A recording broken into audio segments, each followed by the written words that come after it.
दिन के चावल बच गए हैं या रात के चावल बच गए हैं तो परेशान मत होइए, मैं बहुत ही अच्छी रेसिपी लेकर के आई हूँ बचे हुए चावल से बनी हुई। और ये बहुत ही मज़ेदार होती है। आप इसे ब्रेकफास्ट में या बच्चों के लंच बॉक्स में दे सकती हैं बना करके। ये बहुत ज़बरदस्त सी रेसिपी है। जितना ही ये देखने में टेम्पटिंग लग रहा है ना फ्रेंड्स, उससे कहीं ज़्यादा ये खाने में मज़ेदार लगता है। तो आप लोग ज़रूर ट्राई कीजिएगा ये ज़बरदस्त सी recipe. Hello friends, welcome back to my channel. मैं हूँ आपकी होस्ट एंड दोस्त अशु। ये देखिए फ्रेंड्स, मैंने 1 कप राइस लिया है जो मेरे बच गए थे। मैंने दोपहर में मटर पुलाव बनाया था तो वो मेरे बच गए थे, तो उसे ही मैंने सोचा कि कुछ नई रेसिपी बनाई जाए।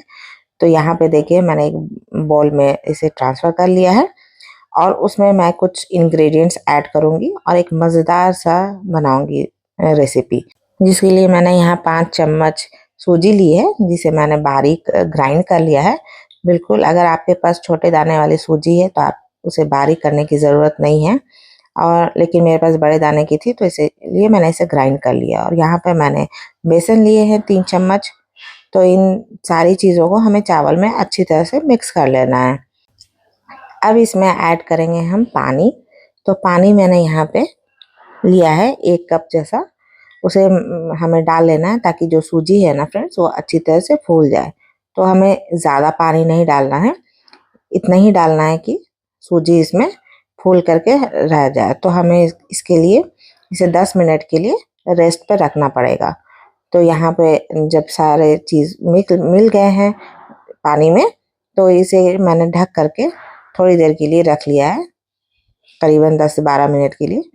तो ये देखिए मैंने मिला लिया है सारी चीज़ों को और इसे ढक करके रख दिया है 10 से 12 मिनट के लिए।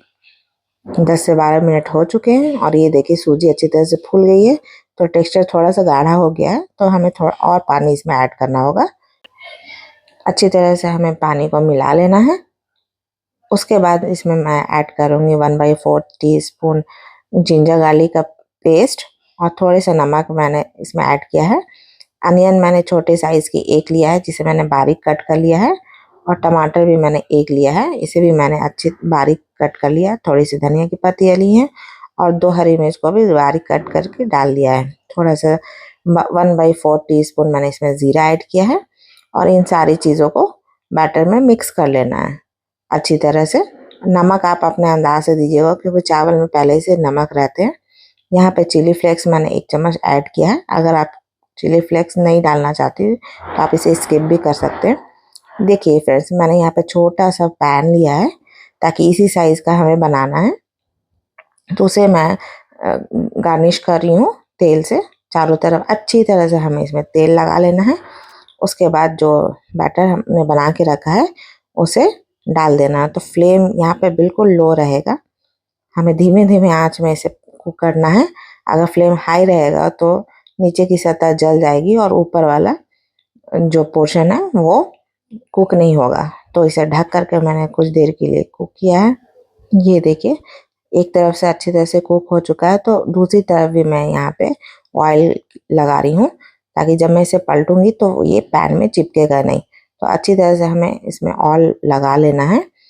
साइड में किनारों में भी हमें अच्छी तरह से दे देना है तेल को। और ये देखिए मैं इसे फ्लिप कर रही हूँ तो ये बहुत ईजीली निकल जाता है।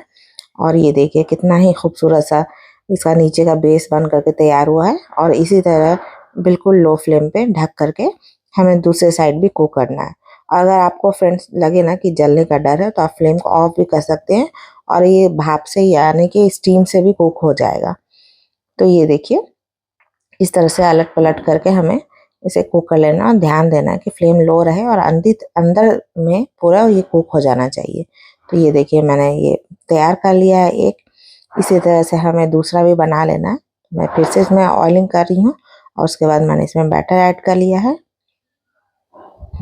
तो अगर आपके पास छोटे साइज़ का पैन नहीं है तो आप बड़े साइज़ का भी पैन में बना सकती हैं। उसके बाद उसे पीसेज में कट कर सकती हैं। तो वो भी अच्छा लगेगा फ्रेंड्स, टेस्ट तो वही रहेगा, शेप डिफरेंट हो जाएगा। तो यहाँ पे एक साइड कुक हो चुका है लो फ्लेम पे। उसके बाद मैंने दूसरी तरफ से फिर से तेल लगाया है और इसे पलट दिया है। तो और दोबारा हमें इसे ढक करके लो फ्लेम पे थोड़ी देर के लिए कुक करना है। तो इस तरह से मैंने 2 बनाए हैं, 2 पीसेस।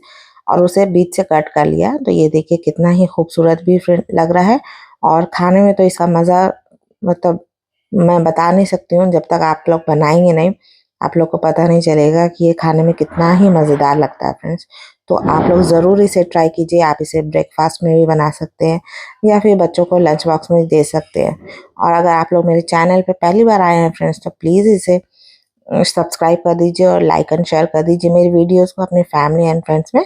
और जिन लोगों ने मेरे चैनल को सब्सक्राइब कर दिया है उन लोगों का बहुत बहुत बहुत शुक्रिया। और जो लोग मेरे चैनल कमेंट करते हैं उन लोगों का तहे दिल से बहुत बहुत शुक्रिया। बहुत बहुत शुक्रिया आप लोगों का मेरे चैनल पे आने का और इसे देखने का और अप्रिशिएट करने का। Thanks for watching my videos.